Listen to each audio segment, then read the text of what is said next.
இனிய மாட்டுப்பொங்கல் நல்வாழ்த்துக்கள். என் சந்தோஷமாக கொண்டாடுங்க. நிறைய சிக்கன் எடுங்க, பிடிச்சது நிறையா எடுங்க. காசு இருக்கிற காசில் நல்லா வாங்கி சாப்பிடுங்க.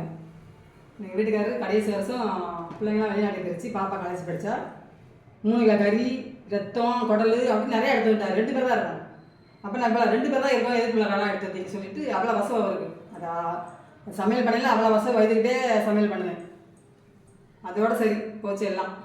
அந்த இப்போ நான் கறி எடுக்கலை, இன்றைக்கி கறி எடுக்க எனக்கு மனசு வரல, எடுத்து குடிக்க ஆள் இல்லை, சாப்பிட இன்ட்ரெஸ்ட் இல்லை, பாப்பாடை கேட்ட பாப்பா வேண்டான்ட்டேன். அதனால் நீங்கள் எவ்வளோ எல்லாமே சாப்பிடுங்க. நம்ம சாப்பிட தான் சம்பாதிக்கணும். காசு பண்ண எப்போலாம் சேர்த்துக்கலாம். நல்லா பண்ணாது இப்போ ஒரு கதை வருது.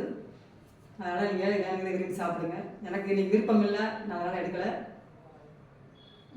அக்கா வீட்டில் கூப்பிட்டுதாங்க, அக்கா வீட்டுக்கு போகிறோம். நன்றி, வணக்கம். நீங்கள் சந்தோஷமாக கொண்டாடுங்க மாட்டுப்பொங்கல்.